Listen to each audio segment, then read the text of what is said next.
Bonjour. Récemment, j'ai parlé de placer une icône d'une application du store sur le bureau. Il m'arrive d'en utiliser quelques-unes. Ouais. Comme j'expliquais, certaines ne sont que des fenêtres de Edge cachées.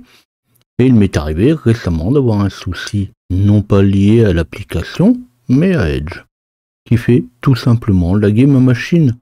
Alors non pas celle sur laquelle je fais ma démo, mais un Ultrabook qui me sert de lecteur portable pour la télé. Alors oui, avec je lis mes photos, mes films, mon abonnement Prime, plutôt TV. Il se fait que ces dernières, mais c'est à titre d'exemple, proposent les vidéos de manière saccadée. Toutes les 2 secondes, ça frise, c'est totalement inutilisable. Alors je suppose que ça vient du navigateur, mais finalement on se fiche du coupable tant que ça marche à la fin. J'ai essayé de faire tourner les mêmes vidéos sur Chrome et là ça me va. Alors je me suis dit, tu transformes le site web en application, hip hop, ni vu ni connu, et ça fera l'affaire. Pour ce type d'utilisation, c'est sympa. Bien sûr ça a ses limites, mais c'est le moment de voir comment faire, mais aussi voir tous les paramètres qu'on pourrait passer à Chrome. Alors non, pas tous, parce qu'il y en a beaucoup trop. La chaîne traite tout un tas de sujets, pensez à vous abonner et activer la cloche pour recevoir les notifications de mes nouvelles vidéos. Vous pouvez aussi taper LJP Info dans votre navigateur web pour me retrouver. Je pourrais bien étaler, vous allez voir qu'il y a de quoi, mais je vais faire rapide. Chrome, comme tous les programmes, peut être démarré avec diverses options. Alors, dans la barre d'adresse, on va tout simplement mettre Chrome, flag. Alors il faut savoir qu'avant de mettre flag, on peut aussi retrouver la version, toutes les URL utilisables. Rien que là, il y en a déjà un bon paquet. Mais si je m'en tiens juste à ce qui m'intéresse, les flags, ce sont les paramètres du système. Je ne fais pas le tour, je vous laisse un peu de lecture, mais pour le cas présent, ce sont des paramètres qu'on peut mettre par défaut ou non dans le fonctionnement. Alors je vais prendre par exemple Fluent Scrollbar. Donc je vais le mettre dans la recherche. Alors c'est quelque chose de visible, ça change des barres de défilement habituelles. Comme on va changer la présentation et même les paramètres du système, il faut redémarrer à chaque fois. Alors bien sûr on peut faire plusieurs changements et ne redémarrer qu'après. Alors c'est sûr qu'une plus belle présentation ça aide. Bon, ça fait pas le logiciel, mais il y en a qui ont compris. Ils font des super présentations complètement creuses, des paramètres, comme ici, eh bien il y en a donc quelques-uns. Mais le sujet finalement est aux options de la ligne de commande. Alors oui, il y a quelques-unes de ces options, malheureusement pas toutes, qu'on peut mettre à la ligne de commande. On va créer un raccourci vers Chrome. Alors pour l'instant on va rien ajouter, on va juste faire un raccourci. Pour moi je vais même pas m'embêter, je vais modifier directement le raccourci qui est sur mon bureau. Donc mon raccourci pointe vers C, programme file, Google, Chrome, application, Chrome.exe. Alors j'ai beau l'installer de la même manière sur tous mes postes de travail, toutes mes machines, le chemin change parfois. Donc vérifiez bien avant et ne soyez pas surpris si à la place de programme file vous trouverez x86. Alors, pour ajouter une option au démarrage, on va juste rajouter dans les propriétés, dans le chemin, de tirer suivi de l'option voulue. Alors non, je ne vais pas en montrer beaucoup, vous allez voir qu'il y en a des milliers, et quand je dis des milliers, c'est bien des milliers. On va juste en voir 4 ou 5, celles qui me semblent les plus intéressantes. Pour les autres, je vais vous donner un lien assez sympa, mais j'en parle après.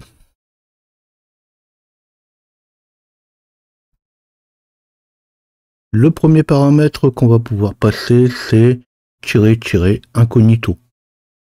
Ça parle presque de lui-même. Quand on va lancer Chrome, il sera directement lancé en navigation privée.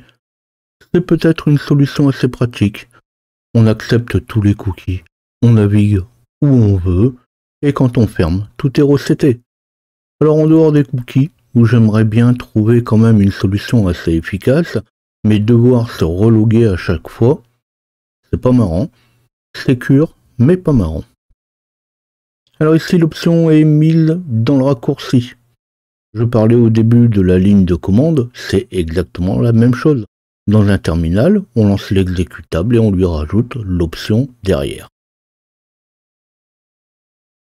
Avant de passer aux autres options, qui ne sera qu'une application, bien que je ne l'ai pas vu de confirmer quelque part, parfois l'ordre des options semble jouer un rôle. Et, suivant le cas, si vous le mettez avant ou après une autre option, des fois elles ne sont pas appliquées. Ça, c'est quelque chose que j'ai remarqué, mais ça n'a pas été confirmé, comme je viens de le dire. Mais il faut dire aussi que si le navigateur est déjà changé, la fenêtre ne réagit pas de la même manière. C'est comme ça, comme je le sais, vous allez voir que ça se passe plutôt bien de mon côté, parce que justement, vous allez voir que je ne le lance pas en même temps qu'une autre fenêtre. Vous faites strictement la même manip que moi. Alors oui, fenêtre YouTube fermée, ça va fonctionner. Vous prenez des notes d'un côté et vous appliquez de l'autre. Mais effectivement, si vous gardez une fenêtre YouTube ouverte en même temps que vous lancez les différentes commandes que je vais donner là, peut-être que vous n'aurez pas le résultat attendu.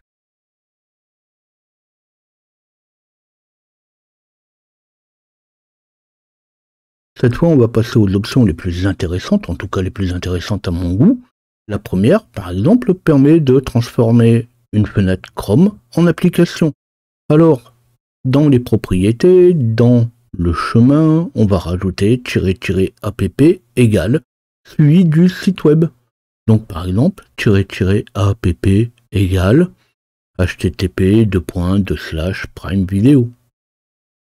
Donc ça peut être Prime Video, ça peut être Pluto TV, ça peut être YouTube. Le site finalement que vous voulez. Donc pour moi, j'ajoute "app" égale httpl://primevideo.com. Ça supprime la barre de menu, les boutons, les onglets. Tout finalement pour présenter Chrome comme si c'était une application. Et vous allez voir ça dans 2 minutes. Alors pour moi, je vais rajouter directement les autres paramètres, comme ça on fera la présentation d'un coup. J'utilise déjà la version sombre, mais on pourrait très bien rajouter "force-dark-mode". Alors ça c'est une question de choix, une question de point de vue, une question de style. Les deux derniers sont tout simplement des paramètres de la fenêtre entre sa position, avec un "-Windows-position" égale 200,10. 200 c'est 200 pixels en horizontal, 10 c'est 10 pixels en vertical. Alors attention, "-Windows-position", parce que moi ça m'est déjà arrivé avec tellement l'habitude de mettre Windows avec un S, et bien finalement Windows ne fonctionne pas, c'est "-Windows-position". Et la taille de la fenêtre, eh bien ça va être à peu près la même chose, "-Windows-size" égale 1500,1000. Alors ça pourrait être 800, 600, 800, 200, c'est vous qui voyez. Donc là ici, je vais avoir une fenêtre qui va démarrer à 200 pixels du bord, 10 pixels du haut, et qui fera 1500 pixels par 1000 pixels. Alors c'est principalement ces deux paramètres qui fonctionnent uniquement quand il n'y a aucune autre fenêtre de lancer. C'est juste une habitude. Là quand je vais vous montrer, vous allez voir ce que ça donne. Donc ça va me donner une ligne de commande qui fait 1 km de long, bien sûr, parce que de toute façon on va passer tous les paramètres, avec un C,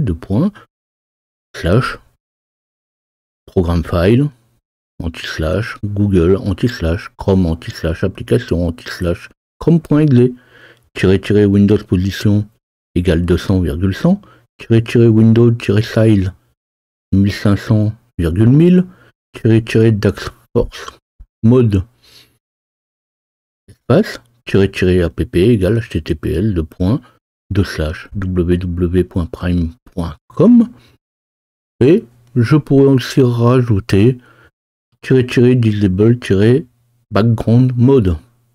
Alors si j'ajoute "-disable-background-mode", difficile de voir si ça marche.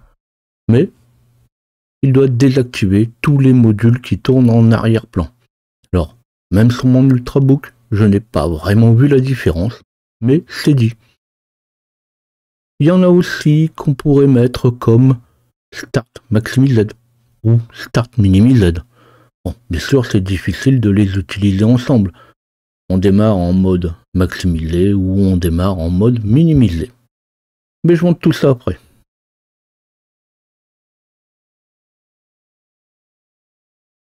Pendant que je vous montre ce que ça donne, ce qu'on peut avoir, ce que ça fait avec les différentes modifications, je vais quand même vous donner un lien.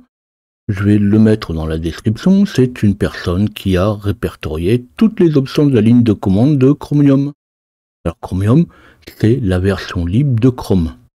Donc c'est https://twitter.sh/experiment/chromium-command-line-switches.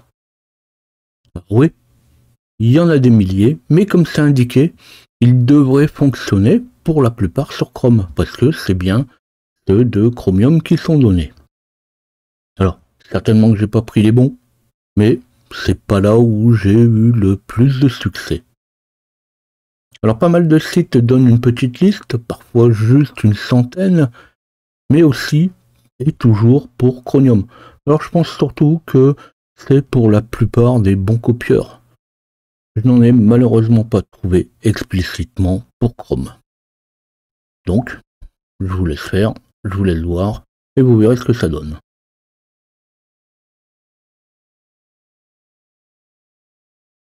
Rien de bien compliqué. On crée un lien vers Chrome, on lui rajoute quelques options à la ligne de commande et vous voilà avec une application. Je suis arrivé à cette présentation simplement parce qu'en allant voir une application qui finalement me posait quelques soucis, je suis tombé là-dessus. Alors non pas pour Chrome, mais pour Edge. Chrome n'est pas le seul à proposer des options qui vont convertir une application en une autre. Et non, il n'y a pas que des navigateurs web qui le permettent. Si on peut trouver ça surprenant, il existe une option bien fonctionnelle dont je n'ai pas parlé, c'est l'option Headless. Celle-ci, la plupart des développeurs la connaissent, plus encore les développeurs Node.js ou Java. Elle permet de faire appel au navigateur Chrome, sans même ouvrir son interface, même pas en réduit. C'est bien utile pour certains programmes qui n'acceptent par exemple pas la ligne de commande. Certains sites qui détectent les navigateurs et demandent un navigateur web bien présent. Et en ligne de commande, allez lancer Chrome, vous allez voir ce que ça donne. Ceux qui suivent mes vidéos ont dû voir passer une vidéo sur l'installation de la feature on demande de compatibilité, la FOD. C'est même un de ses points forts, c'est de proposer un navigateur web très light pour les applications qui en ont besoin. Alors ça devient un petit peu théorique, forcément il n'y a pas d'application visuelle à montrer, c'est le but d'ailleurs. Il faut bien comprendre à un moment que derrière les belles images qui sont affichées à l'écran, il y a quand même quelque chose qui tourne derrière. En tout cas, j'espère que ça vous a intéressé, j'espère que ça va vous permettre de comprendre un petit peu plus pourquoi parfois on a un programme planté alors qu'on pensait ne pas l'avoir lancé. Donc dans ce cas-là, vous pouvez liker. Ne me demandez pas si telle ou telle option fonctionne sur Chrome. Vous l'essayez et vous verrez ce que ça donne.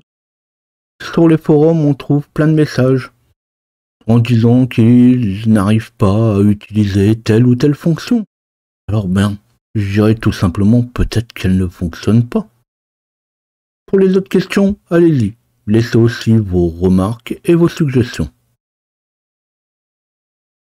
Alors il va de soi que des petites idées comme celle-là, ça ne changera pas votre vie, mais ça peut compléter un peu votre vision du monde dans lequel l'informatique évolue. Donc à bientôt.